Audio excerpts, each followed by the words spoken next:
Welcome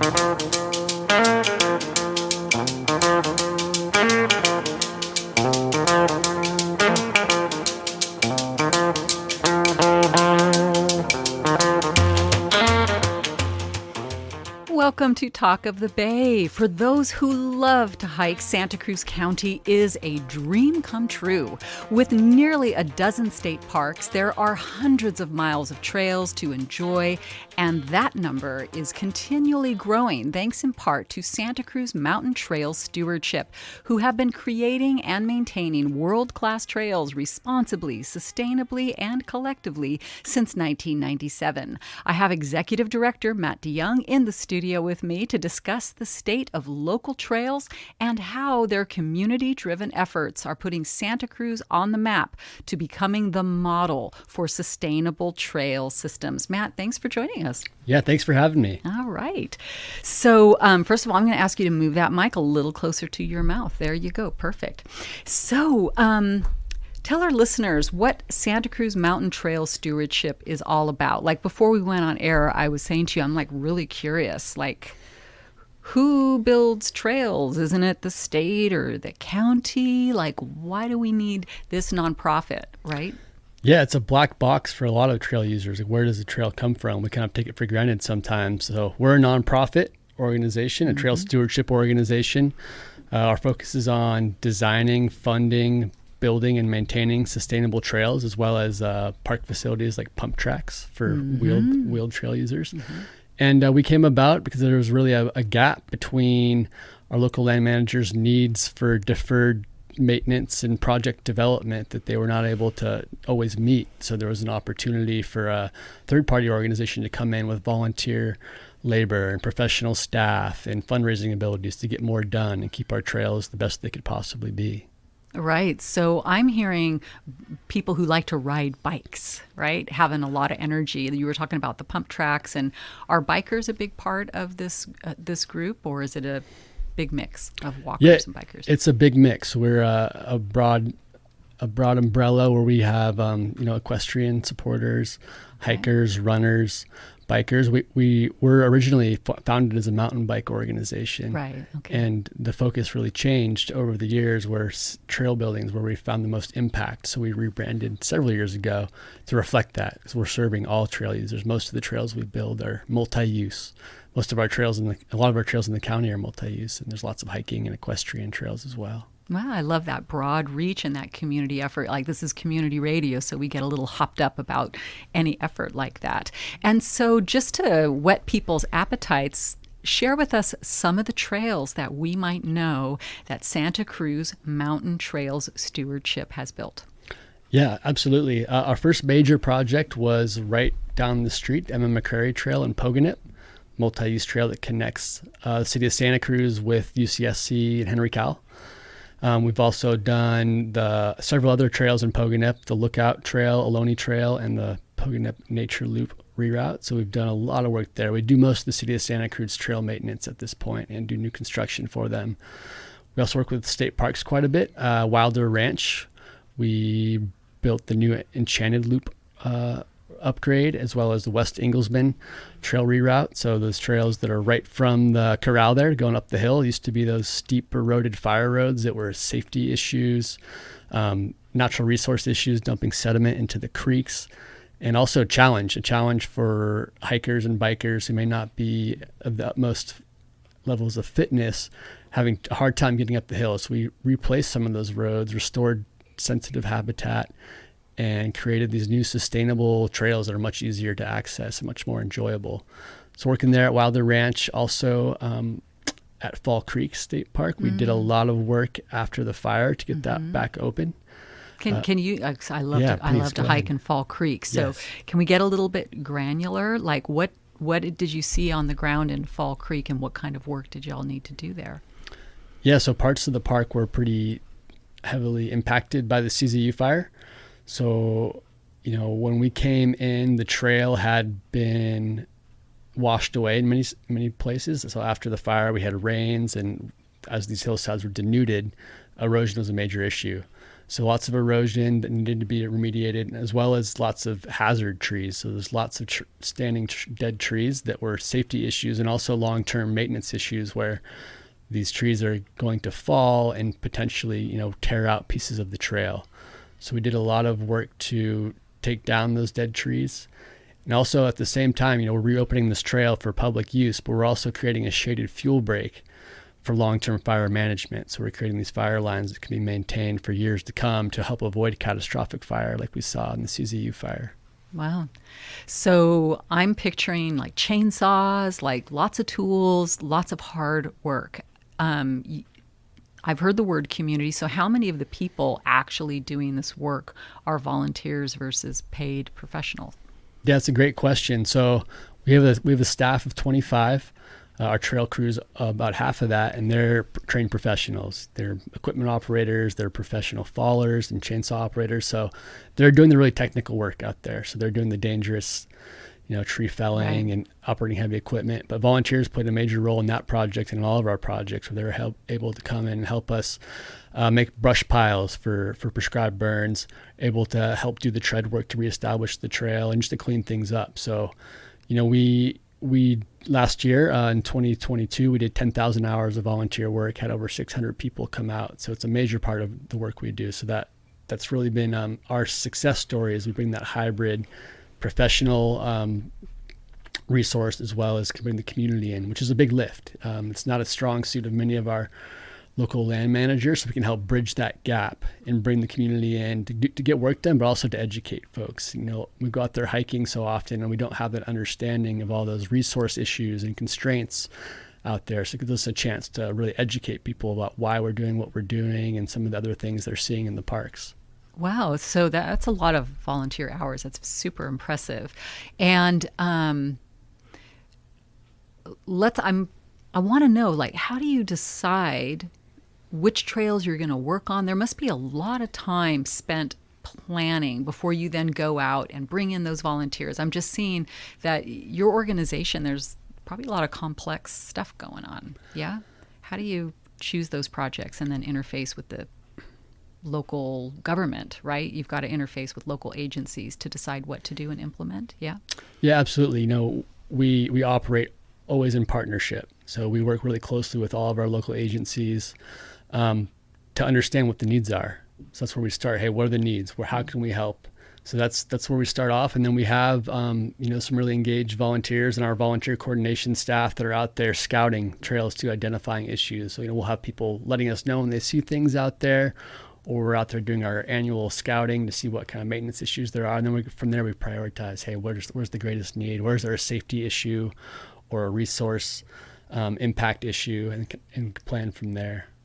Wow. And so which agencies do you work with in particular here in Santa Cruz County? We work with just about all of our local agencies that manage trails. So we're working with Santa Cruz County Parks, with state parks, City of Santa Cruz, City of Scotts Valley, with CAL FIRE at the Soquel Demonstration State Forest. Mm-hmm. We work with the Land Trust at San Vicente Redwoods. There's probably a couple others that I'm forgetting. But yeah, we really do collaborate kind of countywide. And we're also working outside the county with Santa Clara County Parks and San Mateo County Parks and up and down the peninsula too. Wow. So do they have similar organizations in their county, or are you guys spreading your reach because that's needed? There's a lot of smaller kind of specific park-focused organizations. Like we have the Advocates for the Forest and Nicene Marks. There's a volunteer organization in Big Basin. So there's a lot of smaller groups out there. There's the Trail Workers in Wilder. What we bring the full suite of trail services. So we can do anything from planning to funding to environmental review to the construction into long-term maintenance. So there's not really anyone else that fills that need. And we're also a licensed contractor, so we can do things that all volunteer organizations just don't have the capacity or the wherewithal or trainings to do. Got it. Well, in case you've just tuned in, you are listening to KSQD in Santa Cruz, KSQT Prunedale, and I hope you're listening in Monterey on 89.7. I'm Christine Barrington with Talk of the Bay, and my guest is Matt DeYoung. He's the Executive Director of Santa Cruz Mountain Trails Stewardship. So, what kind of projects are you having in your immediate future? It's like the end of 2023. Actually, let's do a review. It's the end of 2023. What are some of your big triumphs of this year? Yeah, we've done a lot this year. So we opened up a new pump track in Marina for the city of Marina down there. Asphalt track, actually can you describe to people what a pump track is? Not everybody knows. Thank you for the reminder. Yeah, a pump track's similar to a skate park, but it's really focused on bikes and scooters. And the idea is that you go around it without pedaling your bike. So you pump your bike over rollers, we call them, so up and down and around berms. The idea is just to conserve momentum and build skills. So it's kind of an opportunity for riders and skateboarders and rollerbladers of all skill levels to come out and get in a workout, but also develop some skills. Mm-hmm. So we built one of those in Marina. We also just opened one up in Menlo Park. Wow. And then we've done a lot of trail maintenance this year. So we're tracking close to that 10,000 hours of volunteer work, and a lot of that's been on maintenance. We had some of the worst, we had a really rough winter last year. So tons of damage, cut out hundreds and hundreds of trees that had fallen on the trails, repaired washouts. So that was really the focus for the first half of the year. And then we just completed a big project in Big Basin where we're doing fuel reduction along one of the trails that was destroyed in the CZU fire, similar to the work we did in Fall Creek. So we just created a shaded fuel break along the Hollow Tree Trail there that's going to be used as a fire line for prescribed fire for long-term management and maintenance. And we'll come back and do the trail repairs after the prescribed fire is done. So that's been a big project. Looking forward to doing more work in Big Basin. There's just years and years of work there to get those trails reestablished. And then what we're most excited about is Chitoni Coast Dairies. For those folks who are not familiar with that name, so we've got a 6,000 acre section of the California Coastal National Monument around Davenport.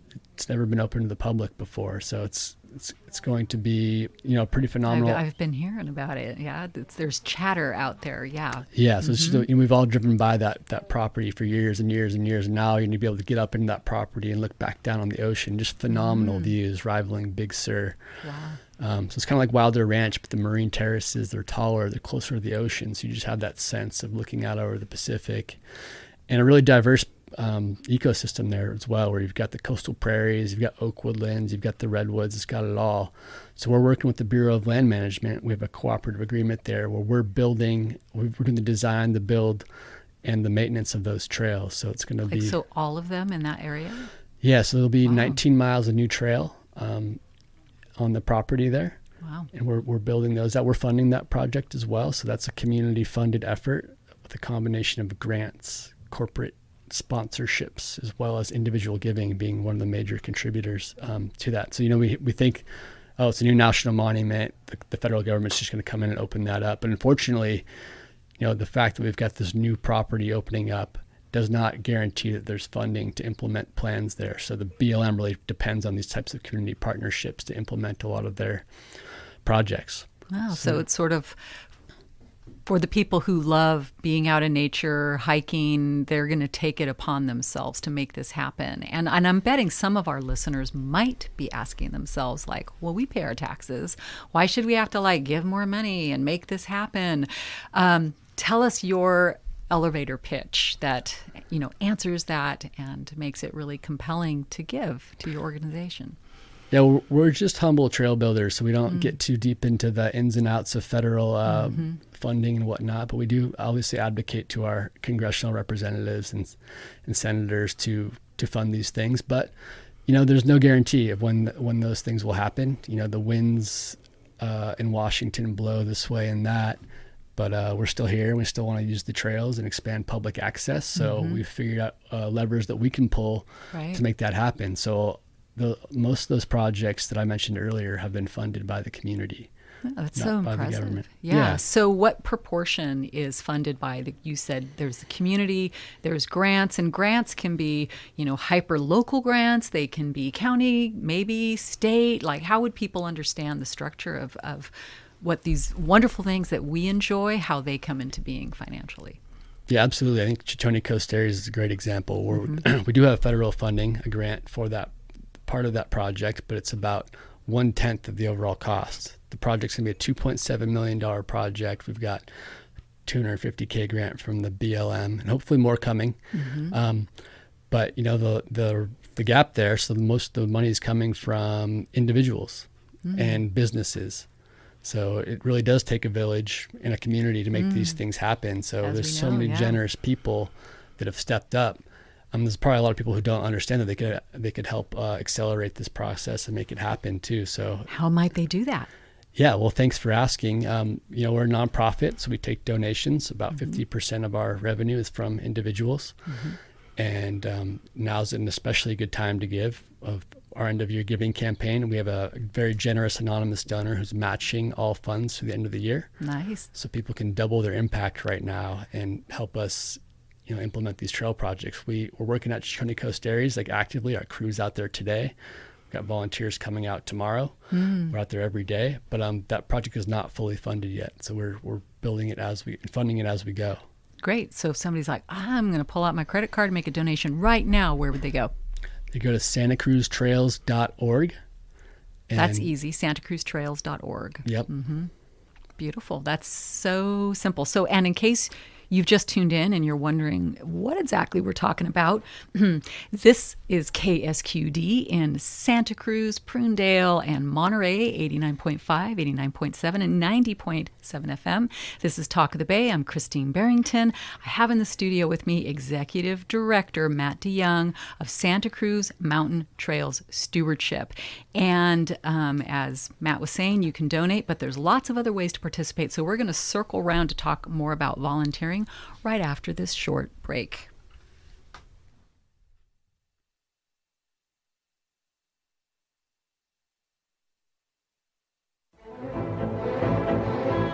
Spend your Monday night at the Opera on KSQD Santa Cruz.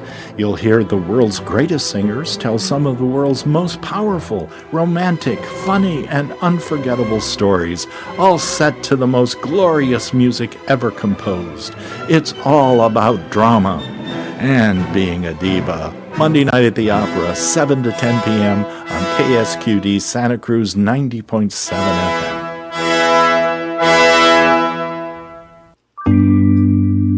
Hey there. Looking for a show playing a mix of classic country, folk, oldies, rockabilly, bluegrass, blues, Brooklyn doo-wop, along with music from local musicians and bands? Then tune into the Brooklyn Billy Music Mashup Show with me, your host, Andy Furman.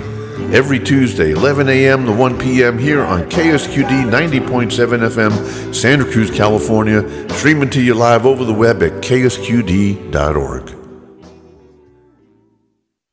All right, and welcome back to Talk of the Bay. We are talking about the wonderful trail systems that Santa Cruz Mountain Trails Stewardship creates for all of us all over this region.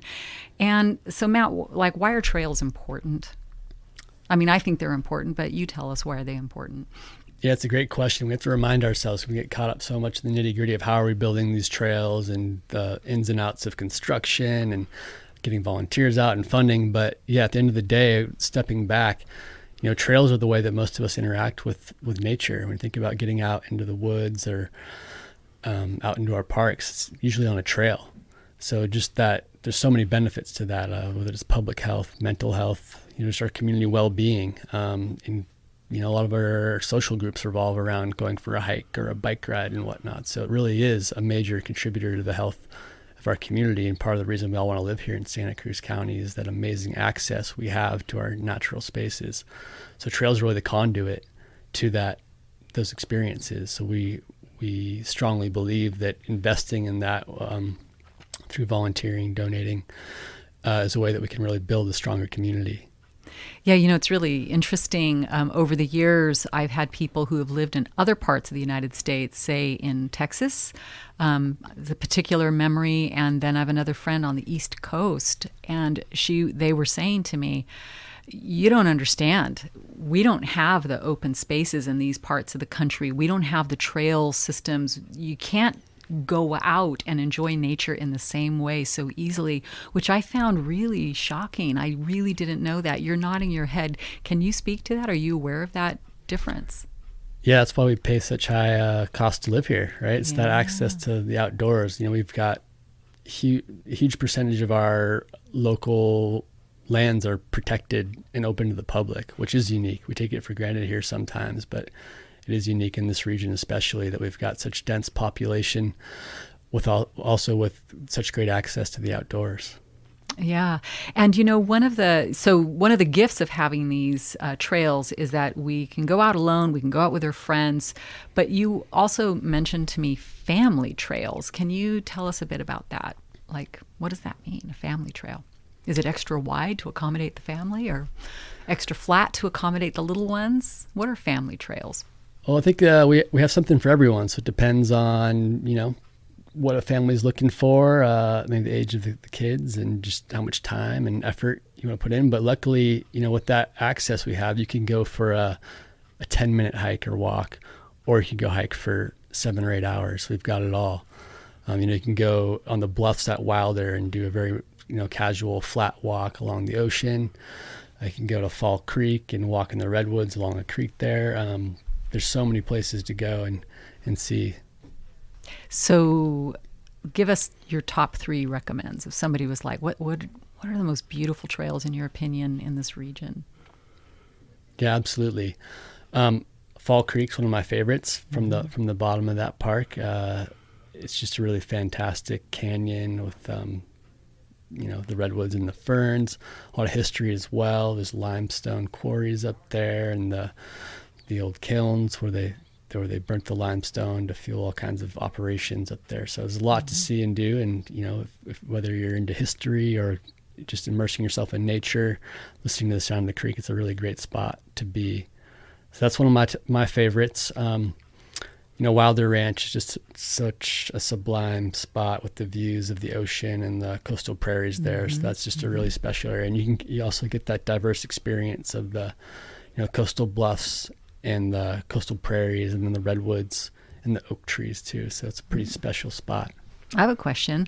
What's the secret hidden gem that you'd like to, do you have any you're like, I don't want to tell anybody about this. I want to keep it to myself. What's something somebody might not know about? Yeah, I think Antonelli Pond right on the west side is a spot that a lot of people don't even know is there. It's close to natural bridges, which gets a lot of attention, but Antonelli Pond's a special spot. Like the bird watching is pretty phenomenal. It's quiet. There's not many people there. You got me. I'm like, what? Where? How do I find it? Go check it out. It's managed by the Land Trust of Santa Cruz County. They just upgraded the trails to make them more ADA accessible. How would we find it? Did you say Antonelli Pond? Antonelli Pond. Antonelli, like Italian. Antonelli Pond. Okay. So how would we get there? Describe it. We drive over toward natural bridges? It's in between the end of Delaware Street, close to the Seymour Center, and Mission Street Extension. Okay.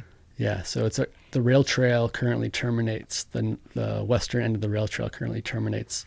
Got it. Pretty much right into Antonelli Pond. Beautiful. Great. I know where I'm going to go this weekend. Yeah. So as we begin to wrap up, if somebody, tell us a little bit about what it's like to volunteer, and also interject anything else if I haven't asked the right question, right? Let us have it. Sure. But let's talk about if I want to volunteer, what is it like? Yeah, we really pride ourselves on our volunteer programming. So we've invested a lot in making sure that it's a really great experience for our volunteers, no matter if they've ever done trail work before or not, no matter what their fitness level is. We've got something for everyone.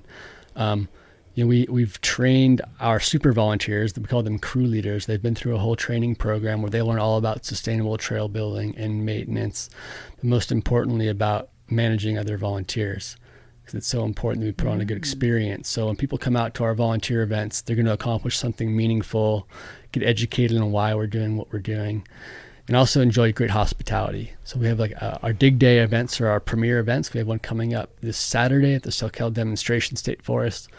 So people will show up in the morning. There'll be breakfast provided. You have to sign up for a crew. You'll know what those crews are doing, so you can choose something that's appropriate for you. Usually whether or not you get poison oak is a deciding factor of which crew you're on. Absolutely, yes. Yeah, then we'll provide lunch. You work for 4 or 5 hours, and then at the end of the day, we provide, refreshments and a raffle and a really good social experience. So those are our big events. We've got other things. So during the week, we've got a lot of drop-in events. You can go to coast areas on Tuesdays and volunteer out there in smaller groups. We do a hike and help event, which is a really light trail work event where the hike's the main focus and you do a little bit of work along the way. been working in Harvey West Park doing those events recently. Gosh, that sounds really compelling. And I think, what's going through my mind is a statistic that says loneliness is a global disease. It's a global problem. And it sounds like it would be really, really fun to sweat and work with Santa Cruz Mountain Trails Stewardship. You guys have it dialed in. Yeah, we see so many repeat attendees that are volunteer events. So it is a community. And I know several people who formed best friends forever friendships at these events too, and just really connected with folks. So it's a great, whether you've lived here forever and want to get out and connect with a different group of people or connect with the environment, or you just moved here and you're looking to meet people. It's a great way to just get out there and, share that community, vibe. Feeling, the vibe. Yes, vibe, exactly. The connection. I love that. That sounds super fun. I'm going to put that in my feather in my cap, and you might see me out there. All right. And so let's wrap up with your website says that y'all have this vision of becoming the model for sustainable trail systems. What does that mean? Yeah, I mean, sustainability, there's so many ways to look at that. There's obviously the environmental aspect, where we want our trails to be low impact. We want people to be connecting with the environment, but minimizing their impact on it. So that's something we're very focused on with our trail planning and maintenance, is how are we getting people out here appreciating the resource without damaging it. So there's that aspect, but there's also the social sustainability as well. So we want to make sure people have the trails they need, whether it's a hiker, ADA wheelchair access. At Coast Areas, we're going to be building adaptive trails for mountain bikers, people who have disabilities and want to ride their adaptive mountain bike out there. We'll also have wheelchair access trails. So Brilliant. That's great. Right. We want to have often all those overlooked. We don't have a lot of that locally. So we want to have all those experiences. So really thinking about the user experience too. A trail's not just a way to get from point A to point B. It's a way to have an experience. So we're really focused on that. I just love that arc, from the earth to the human being and then back again. That's beautiful. It's been such a joy to learn about Santa Cruz Mountain Trails Stewardship. And so one more time, your website, and if people want to donate, etc., and we'll wrap it up. Yep, santacruztrails.org. Donations will be matched through the end of the year. We're on social media, Santa Cruz Trails on Instagram, Facebook, so you can find us there and follow along.